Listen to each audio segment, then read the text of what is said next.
أقوى علاج للتخلص من السعال الحاد والكحة وآلام الصدر ونزلات البرد. هاد الوصفة هادي طبيعية 100%، يمكن لكم تعطيوها للوليدات الصغار، كذلك حتى الناس الكبار يمكن لهم يستافدوا من هاد الوصفة هادي. بالنسبة لهاد الوصفة هادي كنحتاجوا لها التين المجفف، أو الشريحة. بالنسبة للشريحة إلا كانت عندكم الشريحة البلدية ممكن تعملوها، ولا حتى الشريحة الرومية يمكن لكم يعني تعملوها في هاد الوصفة هادي. كناخدو الشريحة وكنغسلوها مزيان بالماء البارد، من بعد كنشفوها مزيان، عاد كنعملوها في هذه الوصفه هذه. كذلك كنحتاجوا الثوم الاحمر. بالنسبه للثوم الاحمر ماشي هذاك الثوم الابيض، لان الثوم الاحمر كيكون غني اكثر من هذاك الابيض. من بعد كناخذوا الشريحه من بعد ما غسلناها ونشفناها، كنقسموها على زوج باش كنشوفوا ياك ما فيها من الداخل يعني تسوس، باش ما تفسدش لينا الوصفه. كناخذوا المقدار اللي بغينا. بالنسبه هاد المقدار كتاخذوا كميه اللي بغيتو. بالنسبه للكميه كتاخذوا الكميه اللي بغيتو وكتوجدوها وكتحتفظوا بها في الثلاجه، راه كتبقى معكم مده وما حدا كتبقى يعني في الثلاجه، راه كتعطي يعني واحد النتيجه اللي هي مزيانه بزاف. بالنسبه لهاد الوصفه راه كتحل يعني في بلاصه المضادات الحيويه، يعني كتعمل في الا خديتو هاد الوصفه هذه يعني ما يمكنش لكم تاخذوا معها مضادات الحيويه، لانها كتعمل نفس الدور ديال يعني اللي كناخذوها من الصيدليات. كناخذوا الثومه وكنحيدوا لها القشره ديالها. بالنسبه للثومه ما كتغسلوها ما والو، يعني كتزولوا لها فقط القشره ديالها وكنوظفوها يعني في هذه الوصفه هذه. كنقسموا الثومات اللي كيكونوا كبار قسموهم على زوج باش يلاه كيجيكم يعني في الطياب كيطيبوا قدهم قد الشريحه.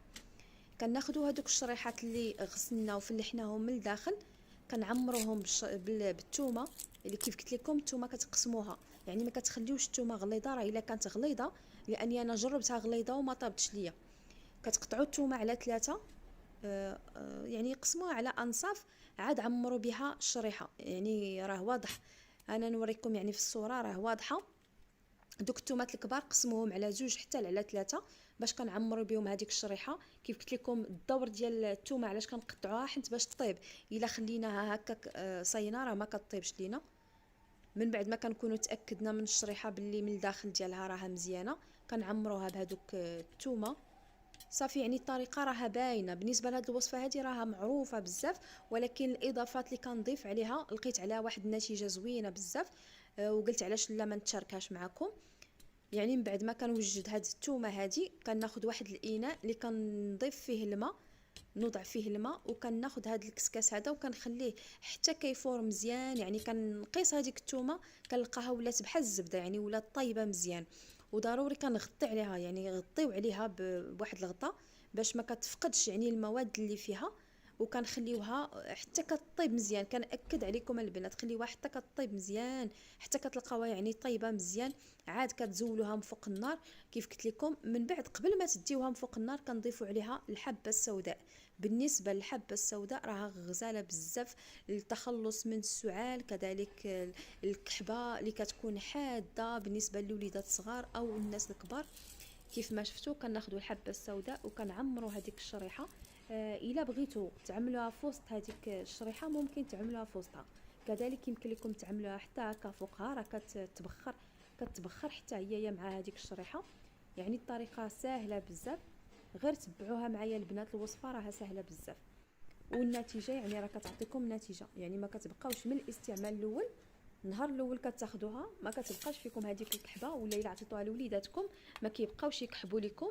هاد الوصفه هذه كتخاد بالليل كاخر حاجه يمكن لينا ناخذوها، كناخذوها بالليل. يعني ماشي ما كنشربوش عليها الماء باش كتعطينا نتيجه.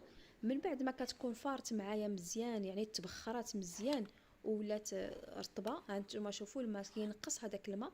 يعني كتعملوا واحد يعني كميه كبيره ديال الماء وكتخليو هذيك الشريحه حتى كطيب مزيان، كتولي كيف قلت لكم رطبه. عاد كتخليوها حتى كتبرد وكتاخذوا واحد القرعه الزاج، يعني ضروري من قرعه الزاج اللي كتكون معقمه. دائما فيما حضرنا دائما فاش كنبغيو نحضروا الوصفات طبيعيه اللي كنتناولوا كنعملوا يعني كنحتفظوا بهم في قنينات ديال الزاج او قرعه ديال الزاج اللي كيكونوا معقمين.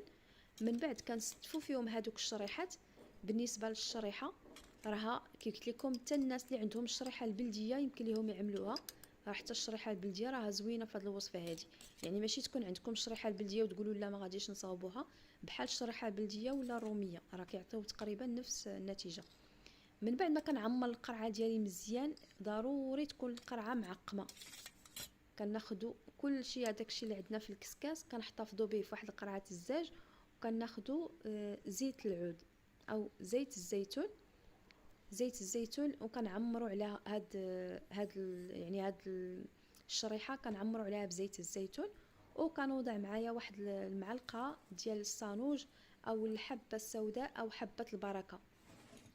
حبه البركه راها غزاله بزاف، الناس اللي كيعانيو من السعال كذلك كتنقي لينا الصدر، وما تخافوش منها، راه ممكن تعطيوها حتى للوليدات الصغار.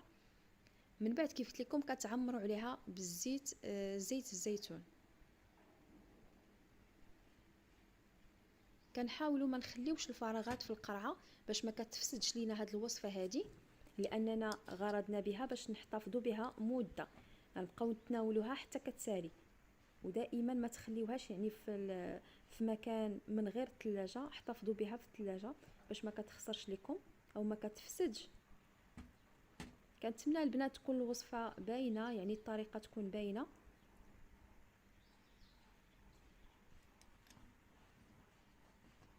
بالنسبه لحبات البركه يمكن لكم تعملوا من معلقه حتى لجوج معالق، يعني غير بهذه الطريقه هذه، وكتحتفظوا بها مباشره كتوضعوها في الثلاجه، يعني مباشره تحطوها في الثلاجه، ويعني تاخذوها بالليل، من الليل تبداو تاكلوها. كيف ستوجدوها يمكن لكم تبداو تاخذوها. يعني بالنسبه لطريقه الاخذ ديالها كناخذوا اناء كناخذوا فيه شريحه واحده. بالنسبه للناس الكبار كنعطيوهم شريحه، بالنسبه للوليدات الصغار كتعطيوهم غير نصيص في هذيك الشريحه، يعني غير النص من هذيك الشريحه، وكتناولوها بالزيت ديالها. يعني ماشي غير تاخذوها غير بوحديتها، لا خذوها بالزيت ديالها مع الصانوج اللي فيها، باش يعني كتستافدوا من جميع المكونات. وان شاء الله البنات راه هذه الوصفه هذه من المره الاولى ما كتبقاوش باقي فيكم السعال.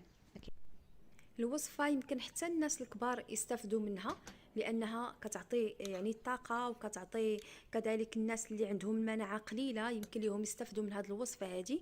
هي كتعزز لنا المناعه. كذلك الناس اللي عندهم يعني مناعتهم قليله، او الناس اللي دغيا كيضربهم البرد، يعني دغيا كيحسوا بالرعشه، او كيحسوا بالصدر ديالهم كيضرهم، او كيحسوا بهذاك السعال او الكحبه. هاد الوصفه هذه راه غتليق لهم. كنتمنى اي وحده كتعرف شي وحده يعني عندها هذا المشكل هذا ديال السعال الحاد تجرب هاد الوصفه ولا تبارطاجيها معها.